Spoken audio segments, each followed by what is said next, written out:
Hi, we're here in Petersburg, Virginia at the Petersburg National Battlefield. It has preserved sites from the Civil War, so let's go check it out.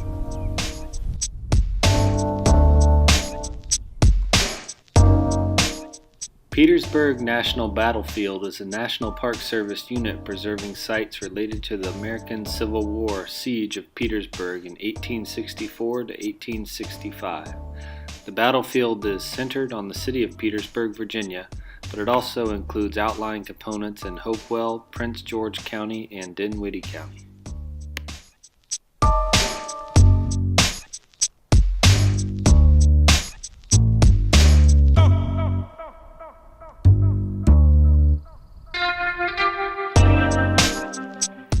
Within the national park is a self-guided driving tour.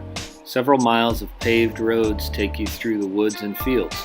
There are several stops along the way, which include replicas of soldier barracks and fort defenses.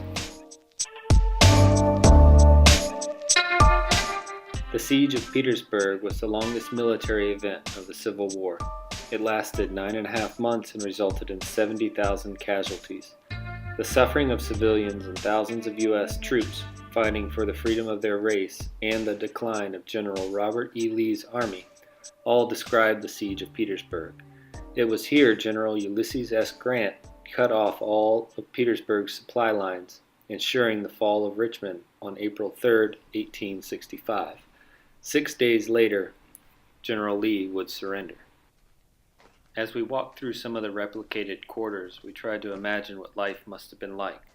Thousands of men camped out, battling not only the prospective enemy, but hunger, sickness, and the elements. Between May and mid-June of 1864, the Union Army under General Ulysses S. Grant and the Confederate Army under General Robert E. Lee engaged in a series of hard-fought battles in what is now called the Overland Campaign. Cold Harbor was the last battle of this campaign and was a crushing Union loss. This forced Grant to abandon his plan to capture Richmond by direct assault. Only 12 miles south of Richmond, Petersburg was an important supply center to the Confederate capital. With its 5 railroad lines and key roads, both Grant and Lee knew if these could be cut, Petersburg could no longer supply Richmond with much-needed supplies and sustenance. Without this, Lee would be forced to leave both cities. During the siege, Grant pulls his army out of Cold Harbor and crosses the James River heading towards Petersburg. For several days, Lee does not believe Grant's main target is Petersburg, and so keeps most of his army around Richmond.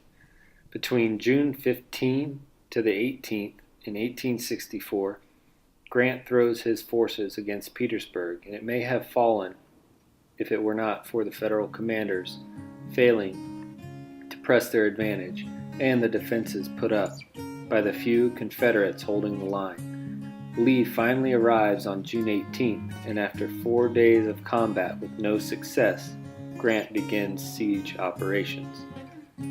This, the longest siege in American warfare, unfolded in a methodical manner. For nearly every attack the Union made around Petersburg, another was made at Richmond, and this strained the Confederates' manpower and resources.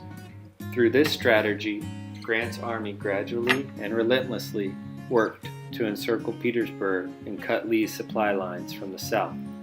For the Confederates, it was 10 months of hanging on, hoping the people of the North would tire of the war.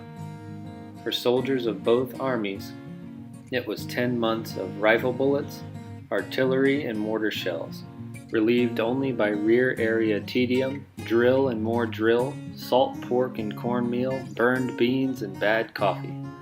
By April 1864, Grant had cut off the Weldon Railroad and continued west to further tighten the noose around Petersburg. The approach of winter brought a general halt to activities. Still, there was the everyday skirmish, sniper fire, and mortar shelling. In early February 1865, Lee had only 45,000 soldiers to oppose Grant's force of 110,000 men. Grant extended his lines southwesterly to Hatcher's Run and forced Lee to lengthen his own thinly stretched defense. By mid-March, It was apparent to Lee that Grant's superior force would either get around the Confederate right flank or pierce the line somewhere along its 37-mile length. Southern commanders hoped to break the Union stronghold on Petersburg by a surprise attack on Grant. This resulted in the Confederate loss at Fort Stedman and would be Lee's last grand offensive of the war. With victory near, Grant unleashed General Philip Sheridan at Five Forks on April 1, 1865. His objective was the South Side Railroad, the last rail line into Petersburg. Sheridan with the V Corps smashed the Confederate forces under General George Pickett, and opening access to the tracks beyond. On April 2nd, Grant ordered an all-out assault, and Lee's right flank crumbled. A Homeric defense at Confederate Fort Gregg saved Lee from possible street fighting in Petersburg. On the night of April 2nd, Lee evacuated Petersburg. The final surrender at Appomattox Courthouse was but a week away.